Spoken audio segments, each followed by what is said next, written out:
Thank you for being here. The fair is over. Yeah. School is starting. I don't know if you noticed in the paper the auction for the 4-H and all the animals was almost $500,000 this year. That's a lot of money for the kids to spend, I guess you could say. Welcome again. Mr. Wallis. Welcome. Glad to have you here. Hey, good evening, folks. Welcome, everyone. Remember, school's back in, high school football starting up, so support the team up there. Coach is working real hard with them, so if you get a chance to go out there and support our teams. Thank you.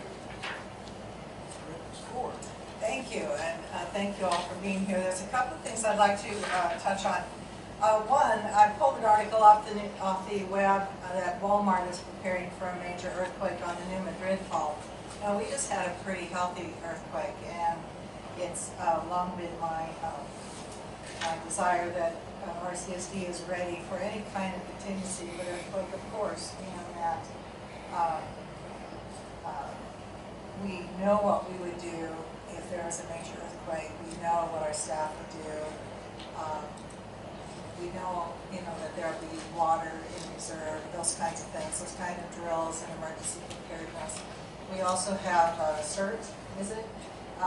That will help train individuals in the community for emergency if a dramatic emergency happens, so that you'll have the training necessary to help people and know how to do that correctly. So the little wake-up call, the 6.2 that we had up in the Napa Valley area is something to remind us to be aware of and be prepared. One of the things, if you remember, with the Northridge earthquake, there was people stranded on the freeways, or there was, they couldn't get home, things like that. So even a small emergency preparedness kit in your car would not be out of line. If you're stranded on the freeway, or if an earthquake happens and the road collapses and you can't get home, you have to leave your car. At least you have something to help you get through. So emergency preparedness, always a good thing. Also at RMAC, I just wanted to touch on this. There have been so many numbers circulating around about the foundation. So at RMAC, I made a presentation on the Rosamond Foundation. I just would like to make that part of the public record here as well. When the board of directors took over the checking accounts of the foundation, there was $8,124.08. That was our beginning balance.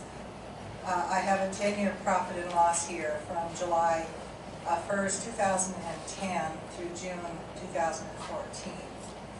The total revenues that we have brought in, $68,857.34. So if you read something in print that said we had over $100,000, that's not true.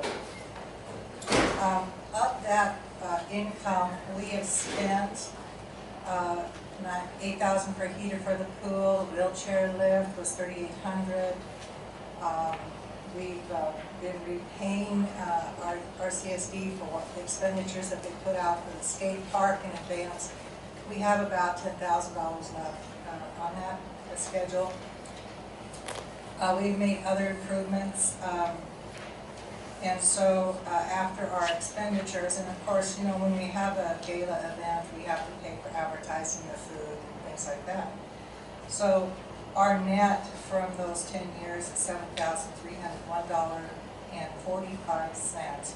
So that leaves us a ending balance of $15,571.23. So roughly we spent about $30,000 on park improvements. One of the reasons we have the foundation is for bequests, large donations, or people would like to have a tax deduction. If a person would like to have a piece of park equipment, they'd like to pay for it, dedicate it to a loved one, or say they had a dog they really loved and adored and they'd like to give us the money for a dog park, take that into the foundation. Not only will remember their loved one, but also they can get a tax deductible receipt for it. So that's one of the reasons we have the foundation. The other is for grants. Many grants need, all grants that I know of, basically, need to be run through a 501c3. So when we had our Parks and Recreation Department, it was important for us to have this foundation. So if you have any other questions about the foundation, please don't refer to the newspapers. Please come to me and ask me about where we really are and what we have spent the money on. And I appreciate that very much. And I went to the fair. I hope all of you participated in the fair or went at some point in time. It was fun. They had great attendance. And you know, the parking lot is now smooth enough. You don't twist your ankles or break your knees trying to walk across the parking lot. So 3 cheers for the maintenance of the parking lot. Is a lot nicer. So now we can all get back to business as usual. The people have remembered, you know, what they were doing before the fair, and so it's nice to get back to normal business. So there's my report. Thank you. We talk about how serious the water issues are. They're looking to sink new wells down there in the South Carolina Valley. They're drilling as we speak. They're drilling well sites because that's how big to do it's become with the water. And we were also having a conversation about purchasing water, and they're now having to buy water from metropolitans to keep their water numbers up. So, you know, when we think about, a lot of times we talk about our water concerns, but this is no longer a Rosamond, it's just a region. Because, you know, the South Carolina Valley is part of our region. If you've been down the 5 freeway, they had a big, little small reservoir that's dry now. And 2 days ago was the first time in a long time I've seen water cascading down into the South Carolina Valley. So, you know, we talked about the governor's motions that people have made, comment about maybe we should implement it yet. Water conservation, water efficiency, water responsibility, whatever phrase you want to attach to it, it's here. I never thought I would see DWB sinking new wells, and they have the equipment out there, and they're drilling, and they said, you know what, they're going to drill it at a couple more sites, and they're doing one of them. Kathy, I have to tell them about you. I said Kathy will be coming, but it's this water. There's been an uproar over it. The water thing is for real. I was very surprised to see DWP, that big a company, we're talking about sinking any wells, but I want to share that with all of us, because when we look at this water concern, this is us, Southern California, the region, because what impacts us impacts them, and the whole region. So that's taking out what we share around the world. Yeah, they're drilling wells like that in San Joaquin Valley. They said they can't keep out the well. Yeah, I read that too about the guy who that has a contract. So it's The problem with that, there isn't enough groundwater to sustain us for 2 years. I don't think. It's just terrible. I don't think It's all gone. I don't think there's no water. They wouldn't drill wells. Well, there's water, but they'll drain it. They'll pull it all out. Well, they're pretty confident the aquifer they have down there, that was pretty good. But it was just surprising the fact that they are, in fact, you know, they have the Lens Valley and all the resources they have, but they were drilling with resources. Thank you. I want to thank everybody for coming out. I attended the RMAC meeting and had an opportunity to talk with the community again about our water situation here and our state mandated stage 2 and regulations, and also talk about the water conservation and emphasizing that we all need to work together as a community to, you know, nobody's exempt from this. We're all in it together, and we need to work together as a community to get through this drought. And we will get through it. It's going to rain eventually. And but I wanted to bring something to the attention. There was a gentleman on Facebook that he put an item on there that I thought was very interesting, and I talked with him. It's called a tree gator. And what it is, it's a bag, and I've been trying to get a price on these for buying in bulk, but essentially what it is that it holds about 20 gallons of water, and you just fill it up, you set it by your tree or your shrubs, and just let it slowly leach out over about a 9-10 hour period, and therefore you have no water waste from evaporation. It soaks into the ground, and I think it's a really great idea.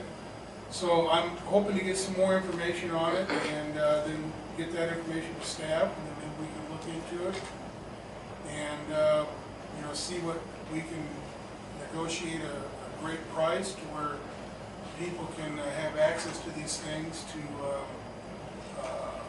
help conserve water and kind of get us through that a little bit. Do you have a question, sir? Yeah. How often do you fill that bag up? Basically, it's good for a week. It's basically, it takes like a week's worth of water. At least that's the way I understand it. So, like, you fill it up, and it takes a long time for it to soak in, but you don't have the runoff. You don't have, you keep it all right there where you want it, and you don't have evaporation or spray. So it's you're actually getting 20 gallons of water down in there around the roots of the trees and things like that. So it looks like it's got a real, you know, promising application, but you know, we've got to look into it.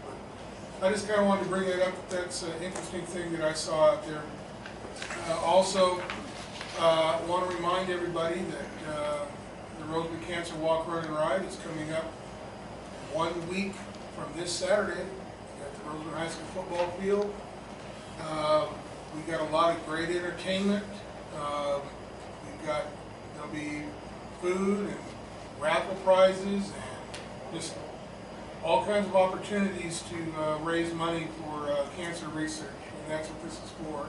It's a community event, and look forward to seeing everybody out there. And this Friday night is the Rosamond Cancer Walk, Run, and Ride night. If anybody wants to get tickets for that, I still have tickets available. They're $8 a piece. They're in section 200, right behind the home plate area somewhere there. They're half of the $8 goes to the cancer walk. We have a young lady from our community that is going to be honored and represent us Friday night. Her name is Natalie Penzon. She's 13 years old. She's a cancer survivor from here and a student here in Rosamond. And in case you aren't aware, what they do is that she'll get to throw out a first pitch, and there's usually several people throwing first pitches out, but she'll be one of them. And then I believe it's right around the 7th inning, we'll take her down to the Jethawk dugout, and when the Jethawk players are due to come up in the bottom of the 7th, they will line the first base path, and the opposing team will line up along the third base path, and then she'll come out with a bat in her hand, and she will hit a simulated home run, and then she'll run the bases. And I had to laugh when I was talking to Natalie, and I was telling her what was going to go on, and she goes, "Okay, hold on, wait 1 minute, you know, I can't guarantee I'm going to hit a home run." And I said, before I could say anything, she goes, "In fact, I can't even guarantee I'm going to hit the ball." So I thought that was funny that, you know, she is just really thrilled to be doing this, but she'll run the bases, high-fiving the players as she goes down the first base line, comes around high-fiving the players as she's coming into home plate. And the whole time, the entire crowd is cheering her on. And it's all about, you know, celebrating her and the battle that she's fought, and just giving her a special moment in the evening. And so the more people from Rosamond we can get out there, go on out there. And if you don't get to see me for a ticket and you decide at the last minute you want to go anyhow, and just cheer Natalie on. All right, with that, When is the game? One time? it's Friday night, 6:30, and it's their last fireworks night, so everybody come out for a good time. Since the last meeting, the Public Works Department has worked on and repaired or replaced 14 service lines in the community. They replaced 2 of the large irrigation meters at the park. We We had to deliver 276 non-payment notices, which resulted in 30 law costs for non-payment. We've been preparing the sites, the wastewater treatment plant, the administrative building here, and well 9 for the solar project. We had the solar company come through today, do their final job walk, and we've already got switch gear and everything here at the yard they've delivered, so we expect to see the solar panels going up here real soon. That was 9, which I'm going on. Well 9, wastewater treatment plant, and this building here. Whose solar company is it? I don't know the name of the I don't remember the name of the contractor. I was talking about the company. To be honest with you, I'd have to check and see. Yeah, the ones here, are they gonna go up on the shop roof? No, they're gonna be on racks out back here on the side yard up behind the fire department, Oh. on that end of the property. There'll be a lot of them. There's pretty close to an acre of them, yeah. And well 9, they'll cover the majority of the land at well 9, and then a small piece of property out at the wastewater treatment plant, about an acre of land up there also. I was looking at that for my home, that's solar, so it's a good deal. They're going to time of use in this 1st of January houses. Yeah. Kill them. We had a electric motor at well 9 actually burn up last week. We had to have it rewound. It was $11,000 fix on that. How many times does that make it? It's twice since it's been new. Actually 3, it was new, it burnt right away. The manufacturer came out and replaced it. This is twice that we've had to replace it. This is 3 times. You know what's causing that, Jay? We haven't had any real diagnosis. It's been almost 10 years since the last time it did it.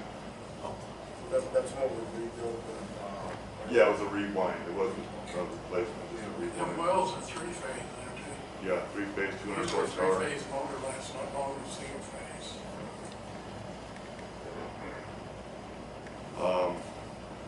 We continue to install the master meters. We just got another load of them in last week. Got another 450 meters in, so we'll be installing those throughout the next couple of months. What part of town are you in? They're over in Diamond area, over there. We are replacing them if meters go bad anywhere in the district. We're replacing just those meters, but we're focusing on working on the east end, working west. So I think you replaced the one at the church, wouldn't you? yes, yeah, and I'm not for sure, and I haven't checked exactly to see exactly how far this. I know they were working on Laurel and Arcadia, so they may be across the freeway now. Yeah, I see the gas company put on things on the gas meter. Did you see that? Yeah, so. How many is that altogether now? I don't want to give you an accurate count. It's over 1,000 meters. that's today. Pardon? Today, it's 1,000. Over 1,000. Installed today. Yes. So, where's the cutoff point? Are all of the meters 10 years old? Or are you replacing the 20-year-old ones? Or- Yeah, right now we started on the east end of town, which are the oldest meters. And then we're working this way. You're replacing everything. Eventually, yes, it'll be over a couple of years. But we can only put in so many in a year, with the staffing that we have. So it's going to take a couple of years to get that part done, with doing leaks and What's the total flushing. hookups? Total is right at 5,000.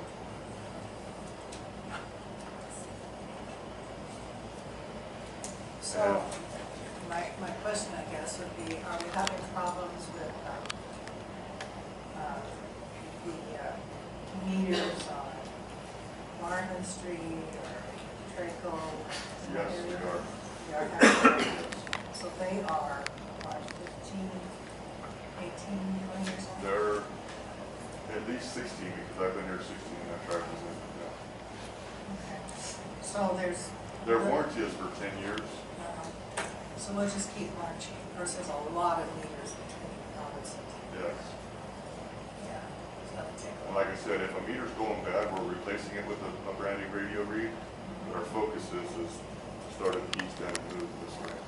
I just want to join with Vice President Webb to point out that this weekend, high school, college football starts. Go Navy. You said what? Go Navy. One name. The United States Navy, the best team in college football. We'll talk after the meeting anyway. He gave out disagreements on that, but I'd agree with him. Okay. All right, we'll move on to item 6, action items, and I want to have Steve go ahead and comment on the budget, and he will go ahead and also direct the discussion. Steve? Thank you. I hope everybody can hear me well enough. But as your board's aware, we passed preliminary budget to the end of June of this year. And now that all the books have been reconciled from the various funds in the budget, we're now presenting the final budget for your review, comment, and discussion, and for community comment also. But before we begin, you'll notice before you the budget document itself. It differs from prior years and breaks down each fund separately and addresses various outlooks and highlights. But I need to point out the staff's involvement. Staff has worked very hard on putting this professional document together. My hat's off to Brad because he has done a wonderful job in the input to this document. All have met in many different meetings, all together, separately, had various assignments to put this document together. And our wish is, and our hope is that the document will give the board a better view of the budget and fiscal direction for the RCSD in this fiscal year 2014-15. It's slow but sure and turning the corner now that we can start focusing our energies toward putting information in a professional manner to the board that gives you a better look. And I can't emphasize enough staff's help in putting this together, making it all come together. Lizette, John, I thank each one of you for your involvement in putting it together. And with minor changes, I believe that this document will accurately reflect the fiscal situation being experienced with the agency today, and lays out our budget for the next coming year. So with that, I will turn over to ask the board if they have any questions, and if not, turn it back to the chair. Just had a couple questions. From the paperwork, it looks like you have close to $1 million in surplus. Is that how I'm reading this, or?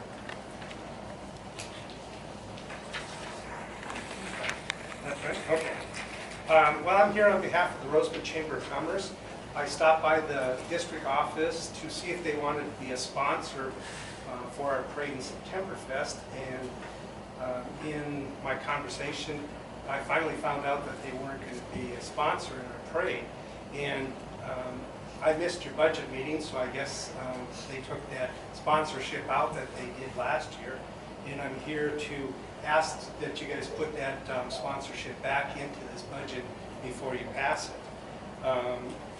The sponsorship is for the parade in Septemberfest on the 27th. Years ago, you guys had an entry in our parade. You guys sponsored, become a sponsor, and you guys also set up in the park and promoted water conservation and things like that. I think you guys spoke earlier tonight about saving water and drought situation that we have in California. If we have $1 million in our budget, I'm kind of surprised that you guys couldn't find $1,500 to help the chamber out to do this event. And also, it would have been a good event for you guys to promote water conservation and maybe bring some of the ideas to the community to help save water. So before you pass this budget, I request that you at least consider our request for a donation. Thank you. Mr. Landseidel pointed out you have a $979,000 surplus is what it says. But actually it says you have a depreciation expense right above that at $1.6 million. That's about $2.6 million that's not being spent on expenses. In fact, if you look at page 16 of the general manager's letter transmittal, he says this year's budget is $2.7 million more than last year's budget. That is a 34% increase in revenues from somewhere. And I guess the question is, where is that coming from, number one? The depreciation is the huge one. I see you're spending on depreciation, but you've gone from 7.83, you've gone up to 7.883 million from. It's been included in the budget, but it hasn't been in the past. 5. I see that, but where did the money come from? I guess my question: where did that $2.7 million come from? Is it coming off the backs of ratepayers? That's 86% of all your revenue comes from ratepayers. I assume that that's exactly where it's coming from. It's been coming from conservation of funds. Well, I'm just reading what it tells me. It says 86% comes from ratepayers. Is that right? Of the total, yeah. Yeah. So I guess the question is, why can't you get the ratepayers a break? Do you want us to believe to have no surplus? Well, you got $1.6 million of depreciation. That's the way we were before, no surplus, and not accounting for depreciation. We had no surplus, and we were not accounting for depreciation. We were putting us in the hole more and more and more, because depreciation has to be counted. I understand that part. I guess the question is, it looks to me like since 2013, the rates are a little bit stiffer than they need to be now. I wonder if you guys even looked at that. That rate study was done 5 years ago. Oh, It's nothing to do with us today. You know, two things, and I hear what you're saying. You said on the backs of the ratepayer, first of all, qualified that I'm a ratepayer myself. That's number one. But also, at some point, I hope we all are. well, I know, but at some point, you hear what John said about these meters going in, about these leaks. Every meeting, we have leaks. We're gonna have a major pipe go down or whatever, and I think, just like with a household budget where people do not save, I think if you have nothing to address that cost, that would be irresponsible of us. So even though the number seems large, when you start looking at the things that we're gonna have to do in the upcoming years, the ratepayers study showed what the numbers should have been at that time. That's what they were. We were accused repeatedly of increasing the numbers and it was a fixed number. What I think happened back when that first rate study was done, we should have went with the rate increase the first time it done. We did what we thought was noble. I wasn't even on the board at the time. We pieced it out over 5 years and they gave people a chance to come at us. Now you're saying that it's on the back of the ratepayers. We're trying to build up something so we can take care of this district, take care of the community, so when we do have emergencies, at least we have income there to cover those emergencies. You said 2.7 would sound like a lot, but if you figure if we have to go out here at some point and start buying large purchases of water and making serious repairs, that number could start doing it real quick. And I would rather err on the side of having a greater number than a smaller number, because look at those same numbers, we have to go out and try to borrow money to get some of those things done. And I know what you're saying about maybe giving the ratepayers a break. But where does the break come at the expense of having to go get a loan to fix a big disaster or whatnot if we have it? So when you say give them a break, what's the break that we should be considering? I would think if you have a 34% increase, you went from 5.1 million to 7.883 million in 1 year in increased revenues, 86% of that on the back of the ratepayers. What's wrong with cutting it back a little bit? You don't have to cut it back a lot. Okay, well, what's a little bit? I mean, hold on. The reason I asked that question is not a challenge. This is to find out because were you at the budget workshop? Pardon? When we had the budget workshop, were you there? I was not. Okay, maybe that would have been a better time for that question to come up, because now we're trying to finalize something. You're saying cut back on it, but yet still, we have things to future, we don't know. And you keep saying on the backs of the ratepayers are here, we're paying it, we're all paying, you're paying it, we're all paying it. I would hope that we can get a number what we're comfortable with, so if we had something that came up, we could address it. So as we move forward, we have a good number. And you keep saying cut back on the number, but you couldn't even able to cut it back, could you? Cut it back by half. Okay, well then, like I said, that probably wouldn't work. Because Instead of a 34% increase, you could have a 16% increase.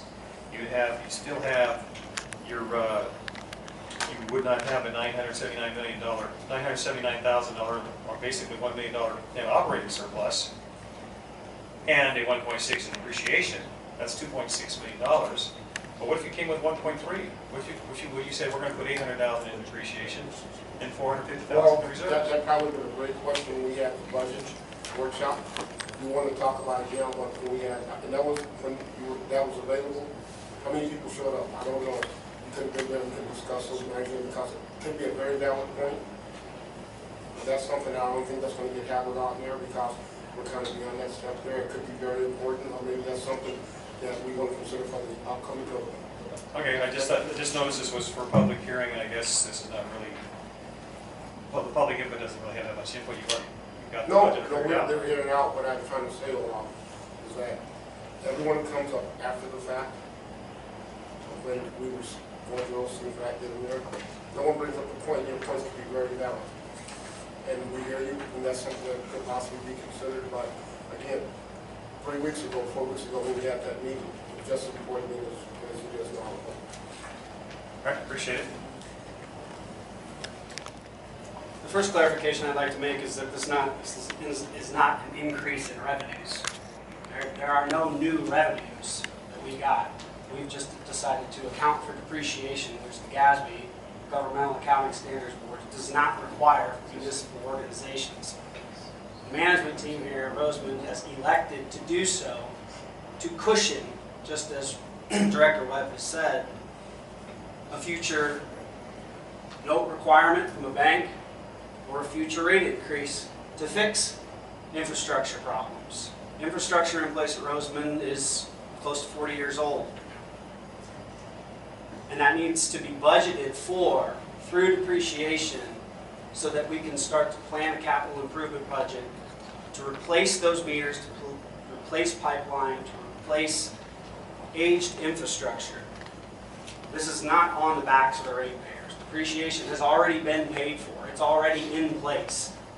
It is an accounting tool only so that we have money that we bring in, that we put aside into a reserve fund, so that when John comes to me and says, hey, I need $1 million to go fix this big mainline rust, we've got it. That's the purpose of this. Each one of these funds was broken out. Yes, the district as a whole is running in a surplus of $979,000, but you'll notice that the only fund that's running in a surplus is the sewer. It's because it's well maintained and it doesn't absorb that many costs. The water fund, the park fund, the street lighting fund, they're all running in a deficit because they're not getting enough money. Thank you. You know, let me make one quick comment too. What we're doing follows approved accounting and budgeting practices throughout the industry. You know, you talk about surpluses and reserves. You know, it is very important. You know, we started the meeting out, Kathy did, with talking about earthquakes. I mean, I was sitting there watching television with my wife the other night, and 3 of them popped up on her notification on her phone. And we live in earthquake country. And just, let's say we have a 6.6 earthquake, which is not out of the realm of possibility. And it knocks out some of our sewer lines. And because of ruptures in the streets and things like this. And all of a sudden, we've got to go out and we have to rent generators. We have to rent pumps to bypass these lines to keep the sewage going where we want it to go and not flowing down the street and affecting the people and public safety. That takes money. And if you don't have a reserve account in there to go out there and purchase this stuff, then yeah, you might be able to get FEMA to come in here and take care of you, but you know what? For the first 72 hours or the first couple of weeks, we could be on our own. And you may think that $1 million surplus or $2 million surplus is a lot of money, but when you're out there having to rent equipment and crews and everything else, that money goes real quick. And it'd be a real crying shame that all of a sudden we don't have any money and nobody will extend us credit because, or anything like that. Then people suffer. It's all about planning, and that's what we try to do. Another thing too, for the depreciation that Brad touched on, one of the things that we are working on as an agency and a board is, yes, our infrastructure is old. Our water system and our sewer system. And what happened is like you have a sewer line going down 20th Street or Rosamond Boulevard. That sewer line was put in 20 years ago when the population here was, 3,000 connections, 2,000 connections, things like that. And it was just fine then. But the way sewer systems are planned out is that you take the capacity you need for a line and you put in a 10-inch line. You don't put in a 20-inch line if you only need a 10-inch line to do your service. Because it just causes all kinds of other problems.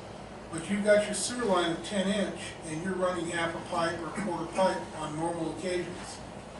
Well, as the community grows, that sewer line is going to become more taxed and more reaching its full capacity. When it reaches a point where that line is running 3/4 full or more all the time, then you need to have money set aside through depreciation to relieve that line. And relieving that line is very simple. You put in a new sewer line right next to the old one. You project out how big a line you're going to need for now and for future growth for, let's say, going 10, 15 years into the future.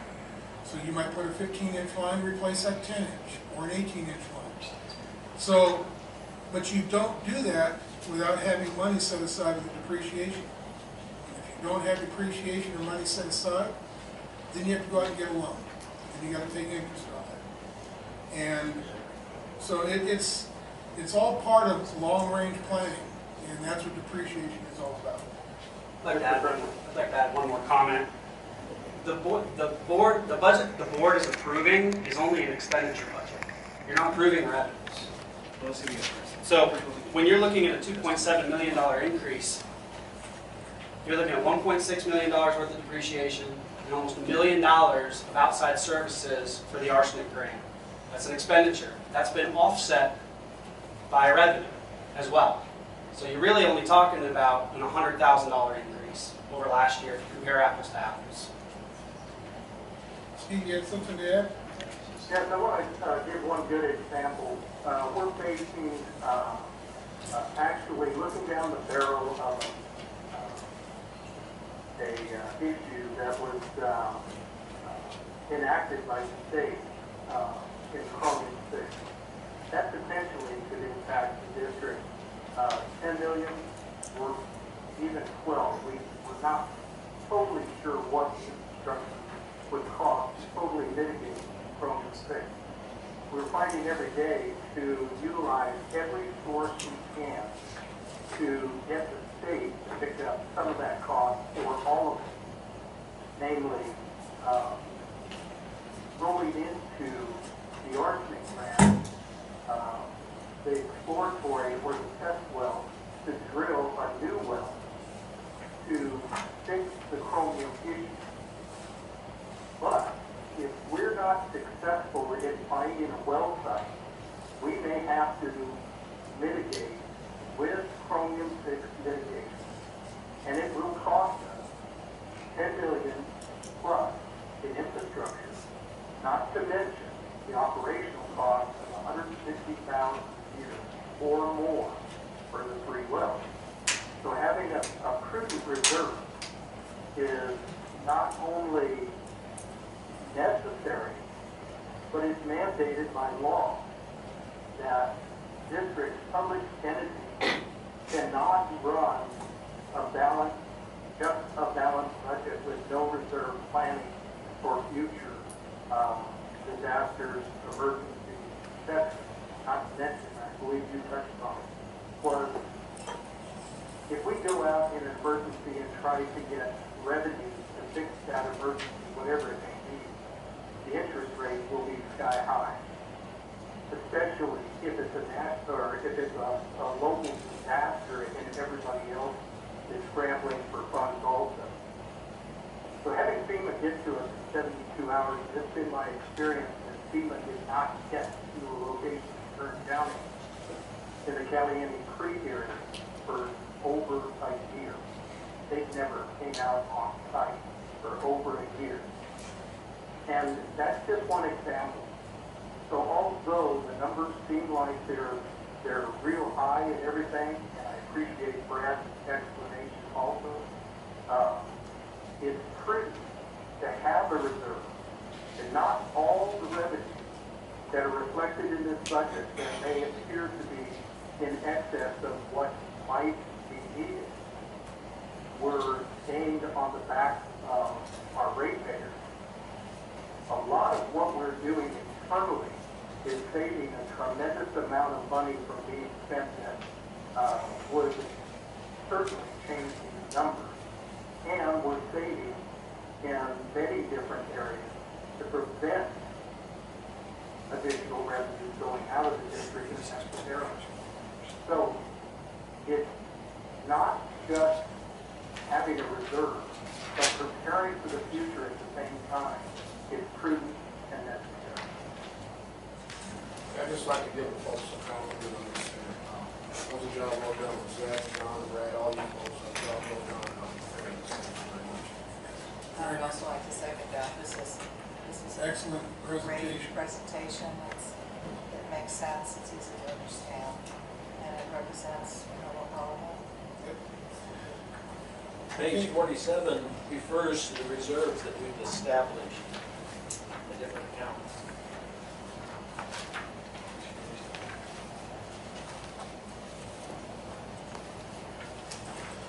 Okay, with that, we're on to item 4, closing of the public hearing.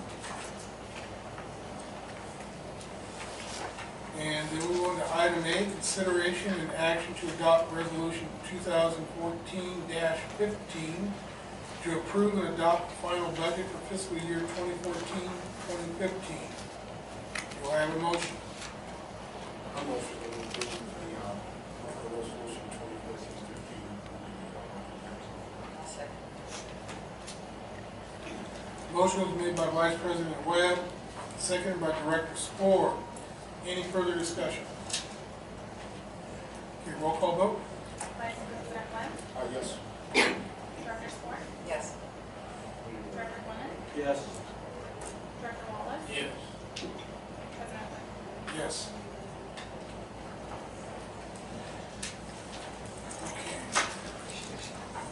Item B, discussion and action to adopt the salary schedule to include the general manager's salary.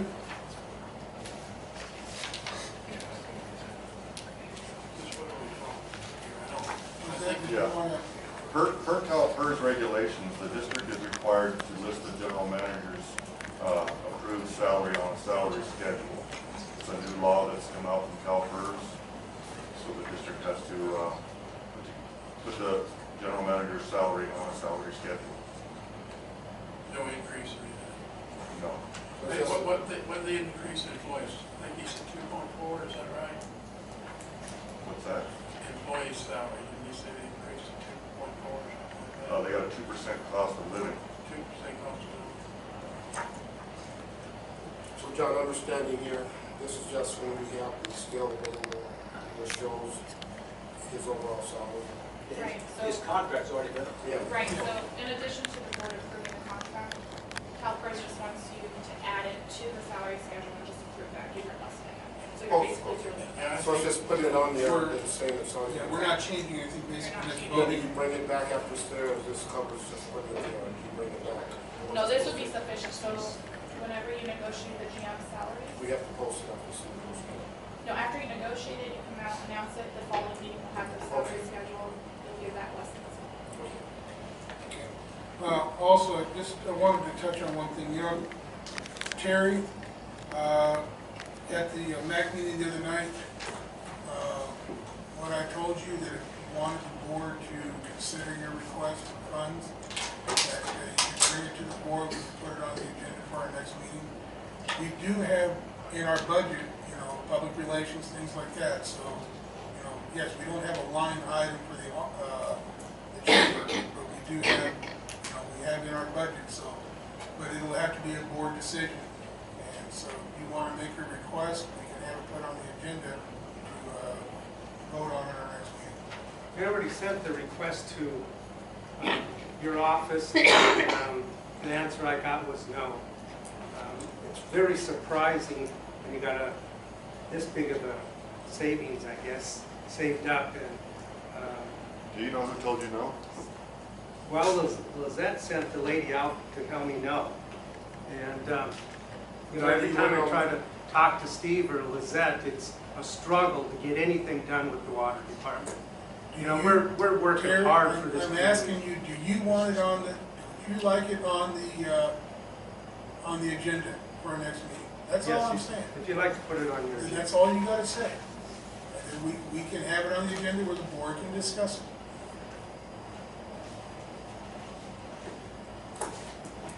Okay, back to item B, discussion and action to adopt the salary schedule. So everybody got clear on what we're doing here? Okay, do I have a motion? Motion was made by Director Spoor, seconded by Vice President Webb. All in favor? Aye. Opposed? The motion carries. Okay, item 7, consent calendar. Approve AP list 7/15/14 through 8/4/14. Okay, motion was made by Director Glennan, seconded by Vice President Webb. Any discussion? All in favor? Aye. Opposed? Motion carries. Okay, item 8, outstanding items. Item 1, written communications, and 2, request for future agenda items. We have that one future agenda item. What was that?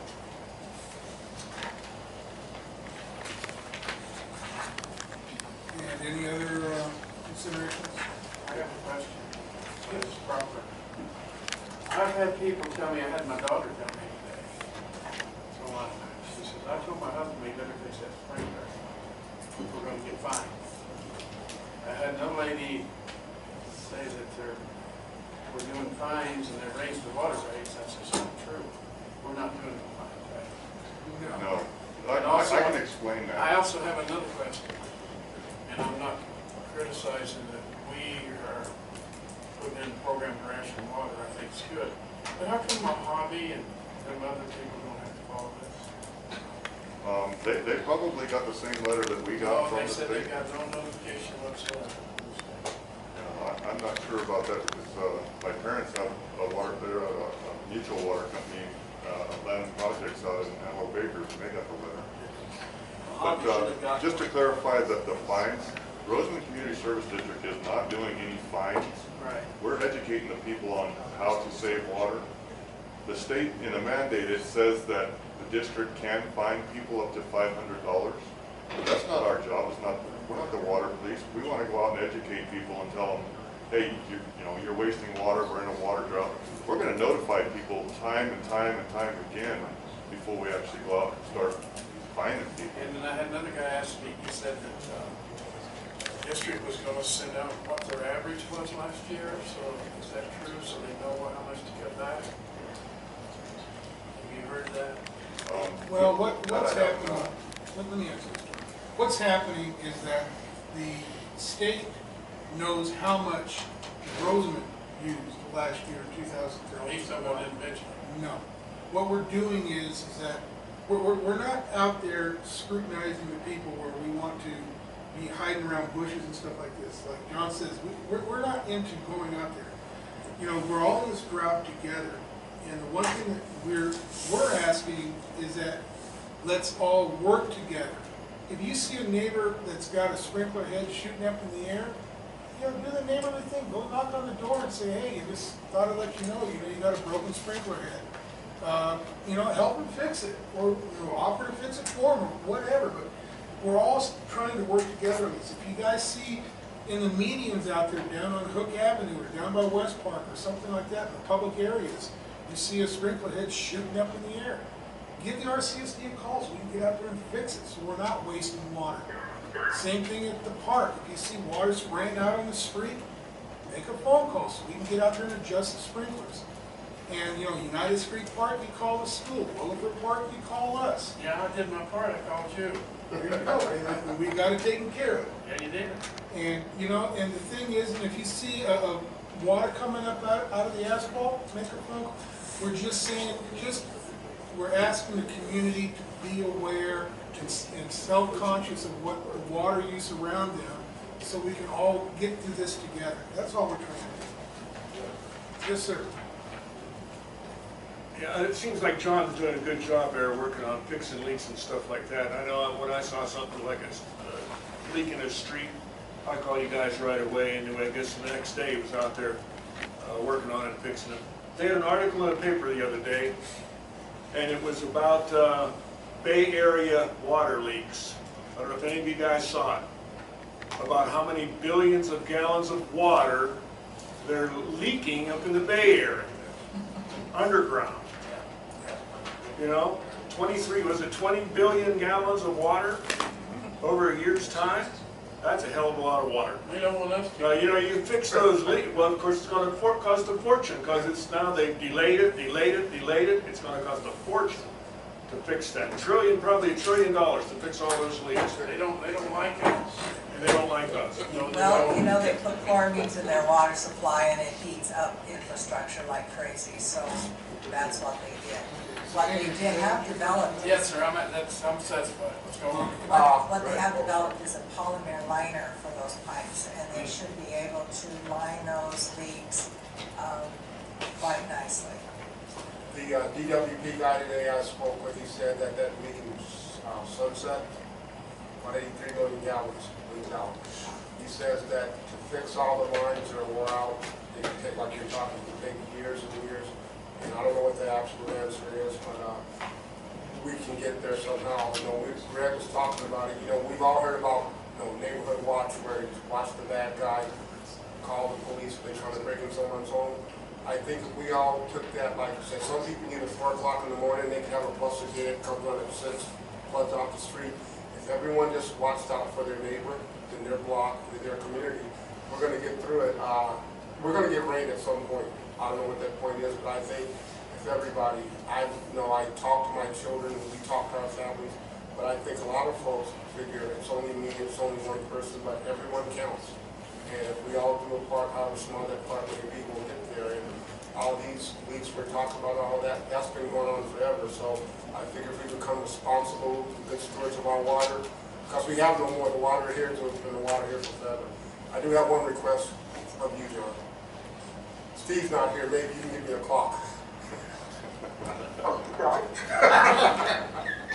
Sorry, I had to, Steve, I'm sorry. It was a low blow. This is like a doctor's office. That was just a test to see if you were listening, Steve. Or if I was still here. Yeah. I got a comment real quick, and I know you're about ready to close, in regard to the community's questions, as well as Director Wallis. I'm sensitive to the fact that people are questioning why do we have to do it and others don't. I have no idea why others aren't. I've experienced that same thing in other communities. They're not taking it serious. The only thing I can think of. The other thing is although we're not going to be the water police in Rosamond, there is a big penalty that we can be fined $10,000 a day for non-compliance to this regulatory mandate. Now, if we go a couple months and show that we have increased our water usage over that period of time, we will have to do things that are more stringent in our stage 2 in order to achieve that, and more importantly, to keep from being fined $10,000. So, to the extent that the community has already shown that they can reduce water and have reduced up to 20%. We know that they can, and they are water conscious, and we're hopeful that this other 10%, which is not an additional 10%, but 10% of what they're using currently, and it could be merely cutting back their sprinklers, their watering to the alternate days. If they were watering every day of the week, that would probably get them to where they need to be and not waste water. Those are the things that we're looking for, and we're hopeful we can achieve our part in this whole mandate that we have to do until they say we don't. Yeah, the people that's already cut their water back, if they have to do another 10%, it makes it hard on them. I know my lawn down the street from you is about dead. If they let their lawns die already, then they have to cut another 10%. There's not a lot of places they can cut. Really.